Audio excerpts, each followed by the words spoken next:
Good morning, this is Morning News with Joe. Today we have some very sad news because right now at Sir Francis Hill School, nursery has been flooded. It's over to Millie. Thank you, Edward. Right now we are going over live to a nursery teacher who has seen the flood.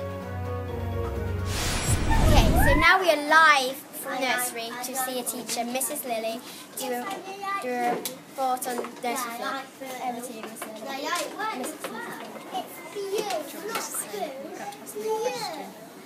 What was the flood caused by? The flood was caused by a burst pipe under the sink over there, the children's sink, so the lower one. How did you sort it out? We've had workmen in, so they've had to dry out the room, get rid of the water, we've had to get rid of all the furniture that was damaged. Some of the toys and things were damaged if they were left on the floor, and they've put in some new cupboards and a new floor. Okay. How long did it take to clear up the mess? About 3 weeks. Okay. Thank you very much. Bye-bye. Thank you. Bye, Joe. So now we are live from Sir Francis Hill School with Mrs. Davis. Over to you. What was the flood like? We walked in and there was water everywhere, all through the nursery classroom and in one of the reception rooms. Guessing about 2 to 3 centimetres, about like that. Okay. So of course everything was very wet. Mm-hmm. How much furniture was damaged? Quite a lot. It's going to be, we have to claim back through the insurance. Everything in the nursery classroom. It's not just the furniture, it's cupboards and where they've got, you know, the coat hooks, anything that touched the floor.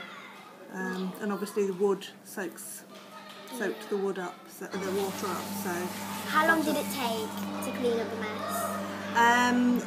The mess was cleared up within the first week. We got some people in basically to come in, dry everything out and take the flooring, because some of it was vinyl flooring and some of it was carpet. So obviously the carpet tiles were very wet and smelly. So we got all that out as quickly as we could. How long before the children was allowed in? They were back within 4 weeks. We found it on a Monday and they started to go back on, 4 weeks later on Thursday and Friday. Okay. How did it affect the rest of the school? Some more than others, because obviously it meant that those that wanted to use the studio for either their PE lessons or assemblies couldn't, because the reception classes were in there. Bubbles usually use the studio, they had to come into the hall. Parents, obviously they weren't allowed in the first week because we basically got nowhere set up to put them, and then they were having to come in different entrances. So, I mean, people were very good at adapting, and they, sort of bear with us really. We did it as quickly as we could. Okay. Thank you very much, Miss Davis.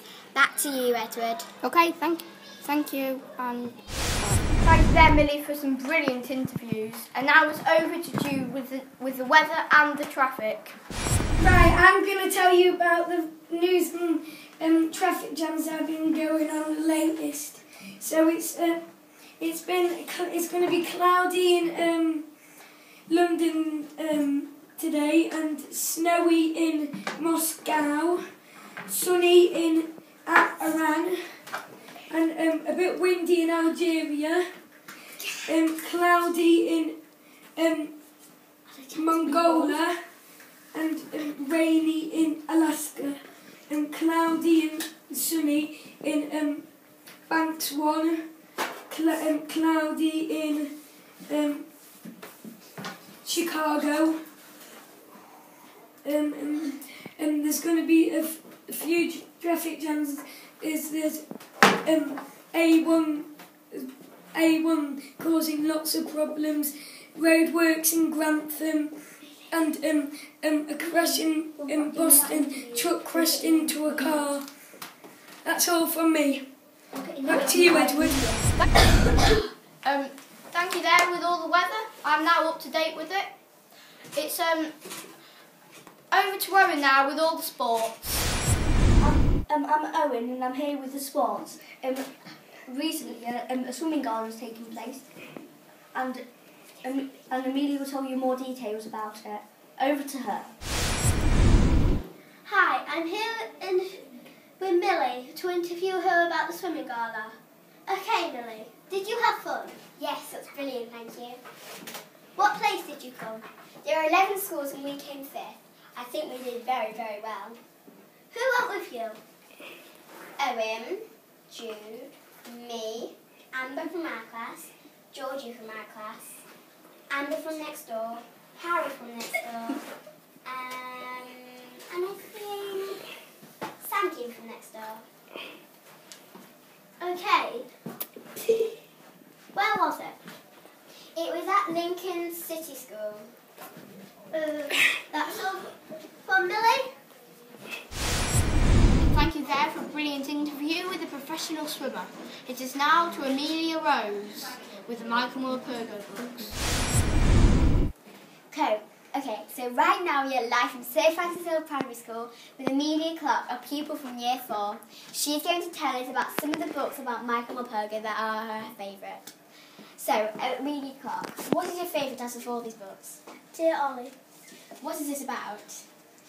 The little girl's brother goes to Africa and he tells her to look after his birds. How did it make you feel? Quite sad.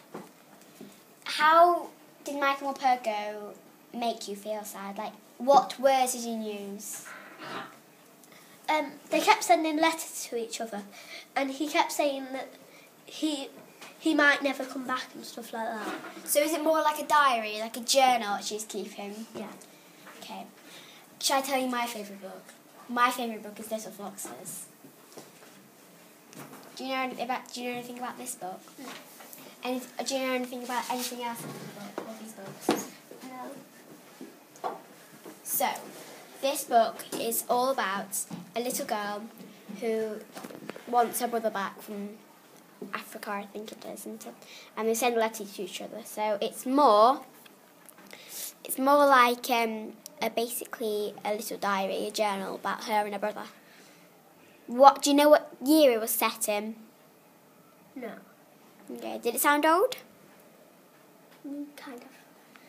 And it says, the time says, my daughter got to Michael Morpurgo's Dear Ollie before me. This is excellent, she informed. And it says we both cried in buckets. So basically means it's a really sad book, and yeah, I'm going to read the blurb to you now. As Ollie waits for her brother's letter, she watches swallows preparing for the winter. Hero the swallow starts his journey to Africa, but not knowing the terrible dangers he might meet on the way. And when Matt sees the child in an African orphanage, sick, injured and lonely, he knows he's made the right decisions, but he could never dreamt of what was going to happen to him. So it does sound quite sad, and especially when it says, and when Matt sees the children in the orphanage, sick, injured and lonely, it gives you a glimpse of what Africa's like and how poor some of the people are there.